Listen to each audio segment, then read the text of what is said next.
ये middle east का पूरा एरिया ये जंग के अंदर आएगा ही आएगा। मिस्र, फिलिस्तीन और ये लेबनान, सीरिया, जॉर्डन और तुर्की, ये पूरा एरिया जंग की लपेट में आएगा ही आएगा। और इंडिया, पाकिस्तान, बांग्लादेश, अफगानिस्तान, चाइना और ये ताइवान, ये पूरा एरिया ये जंग की लपेट में आएगा। और पूरा यूरोप रूस के साथ में ये लपेट में आएगा। और अमेरिका के अंदर वेस्ट में वहाँ भी आपसी लड़ाइयाँ होंगी कुछ देशों में, और निज़ाम हालात वहाँ भी ख़राब होंगे। और इंडिया पाकिस्तान की जब लड़ाई होगी तो बांग्लादेश बिल्कुल पाकिस्तान के साथ ही होगा और बांग्लादेश लड़ेगा भी, भारत से लड़ाई होगी बड़ी।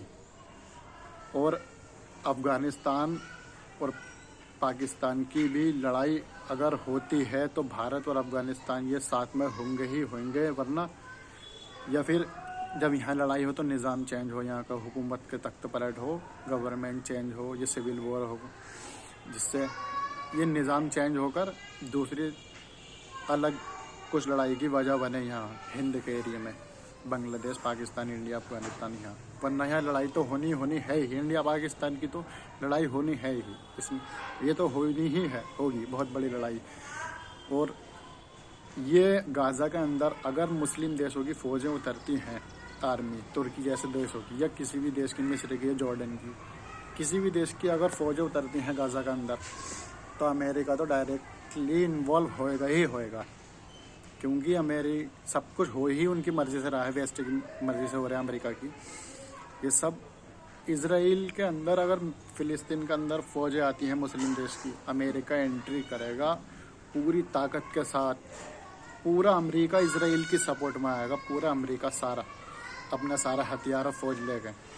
मिडिल ईस्ट में आएगा, सीरिया में और मिस्र के अलेक्जेंडरिया में, यहाँ इनकी फ़ौजें आएंगी और ये मुल्क के अंदर घुसेंगी बहुत तेज़ी के साथ। पूरा अमेरिका इसराइल को बचाने आएगा लड़ाई के लिए, और ये इसराइल के आगे पूरी फ़ौज खड़ी कर देंगे अपनी ये। और ये सब सीरिया में और मिस्र के अंदर इकट्ठे होंगे, और वो कत्लो गारत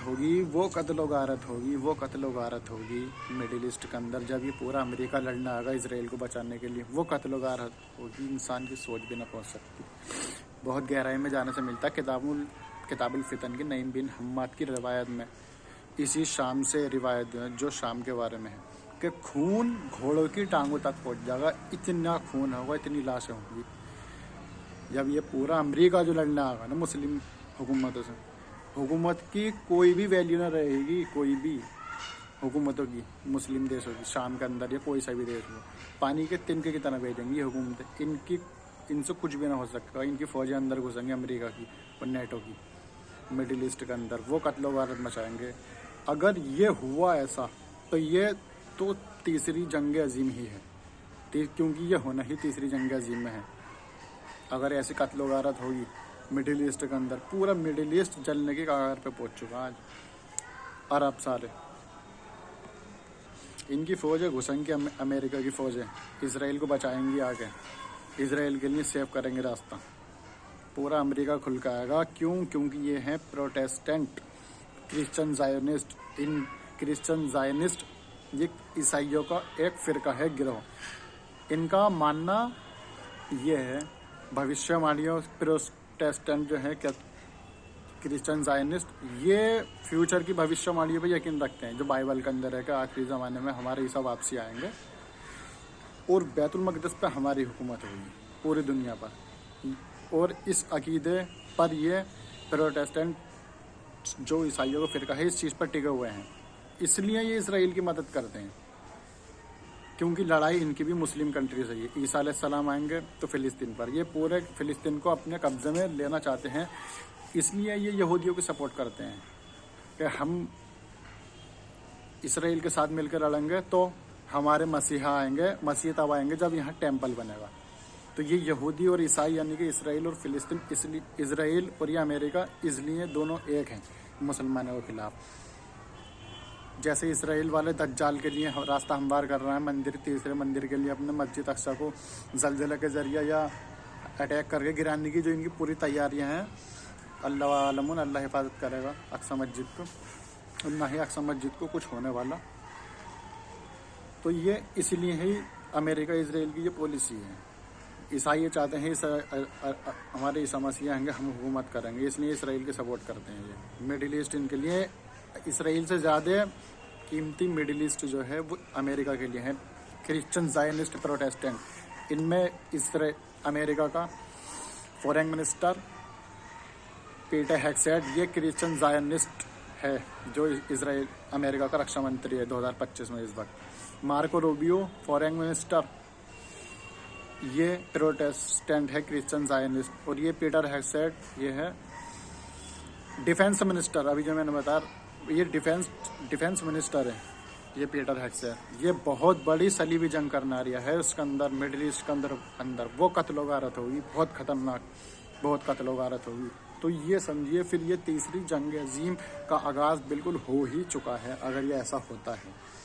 बाकी होगा वो जो अल्लाह चाहेगा मिडिल ईस्ट के अंदर। और तुर्की ये सब एक साइड में होंगे, और ये जहाँ तक मेरा ख्याल है Saudi, Dubai, Qatar, Kuwait, Oman, Bahrain ये साइड हो जाएंगे, जंग से निकल कर भाग जाएंगे, जंग नहीं लड़ेंगे। क्योंकि ये तो अमेरिका और इसराइल के साथ मिलकर तरक्की, बिजनेस और बादशाही, ये इस चीज़ को, इस निज़ाम को लेकर चल रहा है आगे, शैतानी कामों को, दज्जाली फितनों को ये लेकर चल रहा है। ये नाच गाना, डिस्को क्लब और ये टूरिस्ट और दौलत शोहरत और ये खेल वगैरह, ये इस चीज़ को लेकर चल रहा है। ये वो लोग हैं जिनको कहा गया है हदीस की रिवायतों में कि 1/3 मुसलमान मैदान छोड़कर भाग जाएंगे। और ये कब होना? तीसरी जंग अजीम के वक्त। 1/3 मुसलमान जो भागेंगे मैदान छोड़ के, ये तीसरी जंग अजीम के वक्त भागेंगे। तो हो सकता है कि यही वो लोग हैं जो जंग छोड़कर भाग रहे हैं।